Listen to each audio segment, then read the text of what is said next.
한자 이야기, 낱말 이야기 시간입니다. 이번 시간은 석권하다라는 낱말 한번 살펴보겠습니다. 지금 프랑스 파리에서 올림픽이 열리고 있습니다. 그래서인지 몰라도 우리 구독자님 한 분께서 예를 들어 우리나라에서 양궁 단체전 금메달 석권, 그렇죠? 항공기 양궁 전 종목 석권 기대, 또 공기권총 나란히 금, 은메달 석권했다.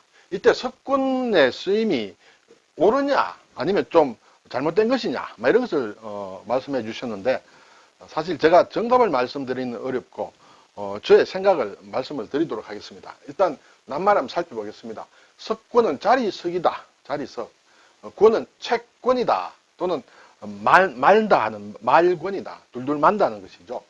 자리석은 글자 모양으로 보면 이렇게 집음자하고 스물입자하고 수건건으로 이렇게 되어 있다. 이렇게 되죠. 근데 여러 가지 설명이 있습니다만 저는 예를 들어 이렇게 갑골문에는 이렇게 되어 있다.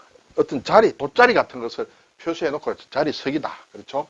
그리고 나중에는 위에 이제 기석음자가 올라갔다. 근데 이 글자를 저는 어떻게 새기느냐 하면 이렇게 집음자에다가 이 서물입자는 가죽혁자가 줄은 것이다. 가죽혁자의 아랫부분이 생략된 것이다. 그러면 집에서 가죽이라는 것도, 짐승의 가죽이라는 것도 이렇게 자리를 깔 때 이렇게 펼 수가 있습니다. 그렇죠? 그리고 수건이라는 것은 천이다.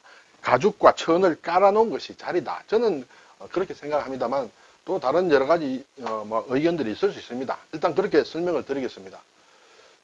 책권 또는 만다. 책이 왜 만다는 뜻이냐 하면 예전에는 죽간으로 만들 때는 대략 책을 말았습니다. 그렇죠? 보관하기 위해서. 그래서 이 글자가 단독으로는 잘 안 쓰이는 글자인데 훈과 음은 밥을 뭉칠 권이다. 두 손으로 이렇게 뭘 둥글게 마는 모양이다. 이렇게 되어 있어요. 그리고 아랫부분은 이제 병부절이다. 병부절은 사람이 무릎을 꿇고 앉아 있는 모양이다. 무릎을 꿇고 이렇게 뭘 만다. 그런 의미입니다. 그것 중에 대표적인 것이 이제 책이다. 이렇게 되겠죠. 그래서 석권이다. 네, 국어사전을 보니 돗자리를 만다는 뜻이다. 석권이라는 것은. 그리고 그래서 빠른 기세로 영토를 휩쓸거나 세력 범위를 넓히는 것을 석권이라 한다. 돗자리를 이렇게 둘둘둘둘 말듯이 무엇을 영토를 점령을 하거나 어떤 세력의 범위를 넓히는 것이다.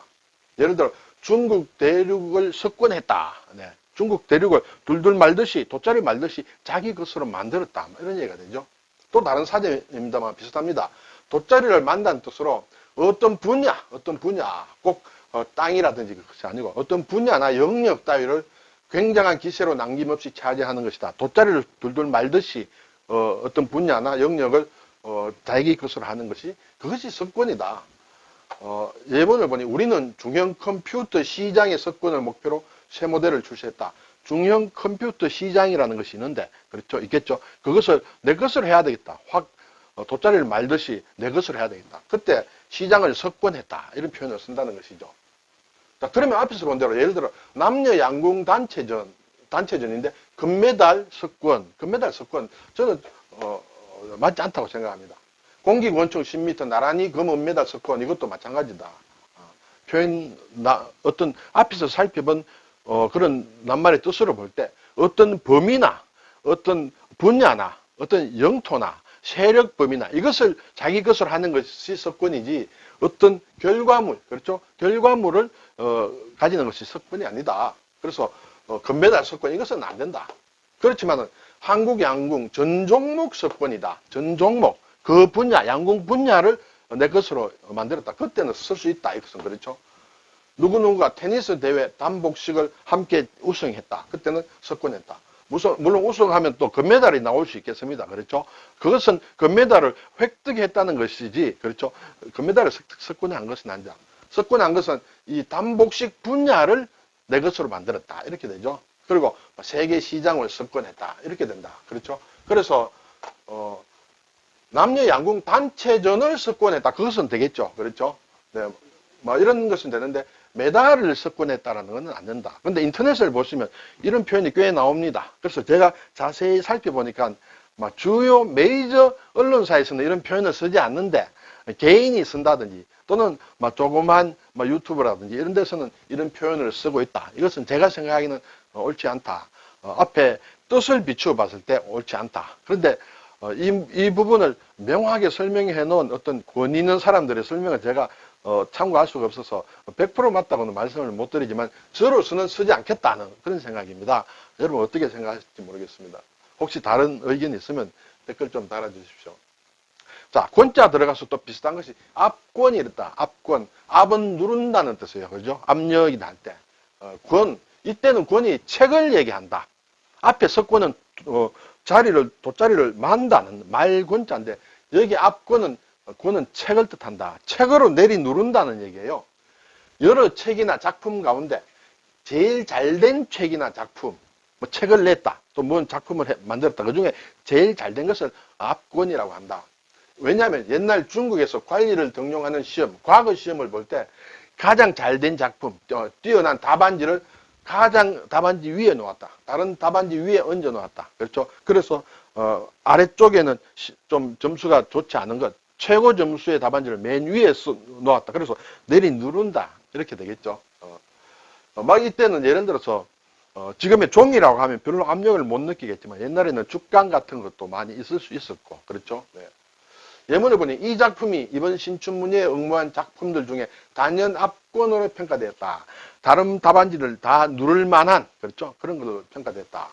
또 다른 설명이 이제 의미가 하나의 책이나 작품 가운데 가장 잘된 부분 이것은 전체적으로 어떤 작품을 얘기하는데 근데 어떤 예를 들어서 책 속에 이제 문장이 많이 있는데 그 중에서 특히 이 문장이 아주 최고다, 아주 뛰어나다 할 때 가장 잘된 부분은 또 압권이라 한다.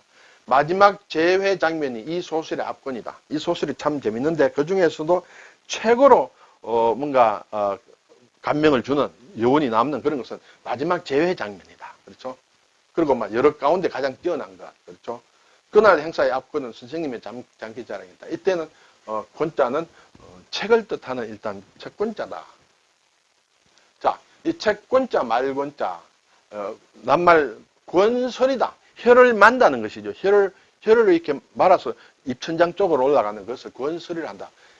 이렇게 석권에서도 마찬가지인데 여기에 손수자, 제방변을 붙인 것은 이것이야말로 진짜 만다는 뜻이에요. 만다. 여기에는 책이라는 뜻은 없다. 만다.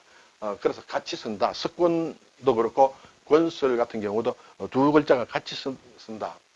권설음 할 때는 이렇게 쓴다. 그리고 권연, 연은 이제 연기를 얘기하죠. 권연은 이제 권련, 그렇죠. 돌돌만 담배죠. 권련인데 원래는 권연에서 왔다. 말았다는 그런 뜻이죠. 권연이 본뒷말인데 이렇게 쓰지 않고 권련으로 쓴다. 권두, 책머리라는 얘기죠. 책머리에 쓰는 말, 머릿말을 권두언이라고 했다.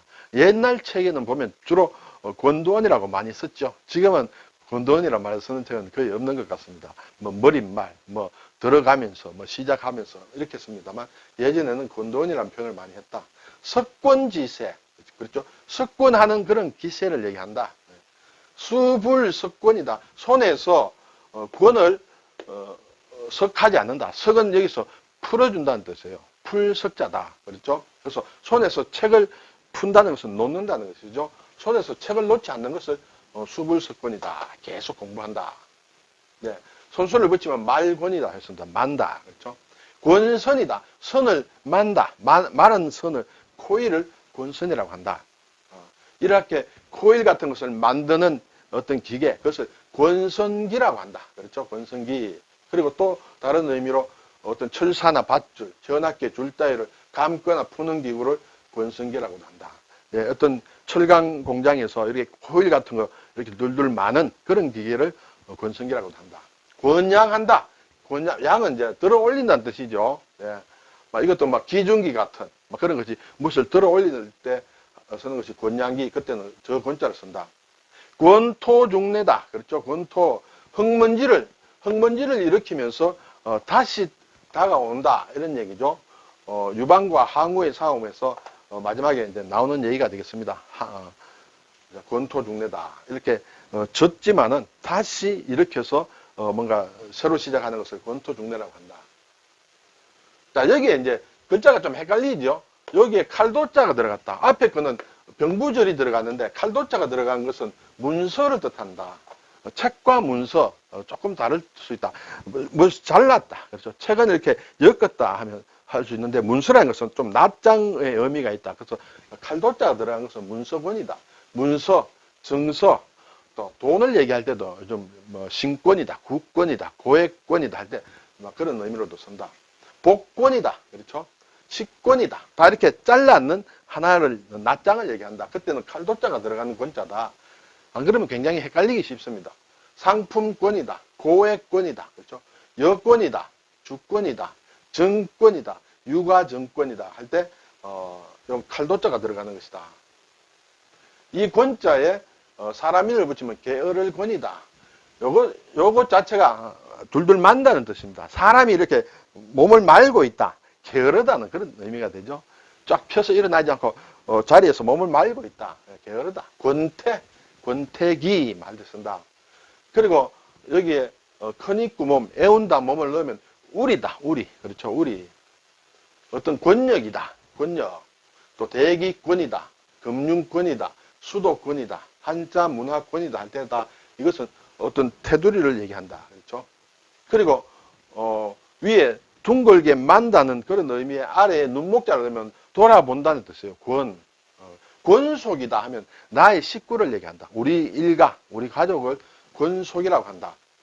그리고 아래에 손숫자를 넣으면 주먹을 얘기한다. 주먹권자, 주먹을 둘둘 말지요. 권투다, 권총이다. 이때서는 그런 권자다. 오늘 석권한다. 우리는 이렇게 이 권자도 쓴다. 주로 보니까 일본에서는 주로 이 글자를 쓰는 것 같아요. 물론 이렇게도 쓴다라고 사전에 나와 있습니다. 아마 이것이 대표적이다. 중국에서는 보니까 이것만 쓴다. 그렇죠? 이것만 쓴다. 근데 윗부분이 글자가 우리는 8팔로 시작하죠. 8팔로 이렇게 시작을 하는데 중국에서는 이렇게 이렇게 시작을 한다.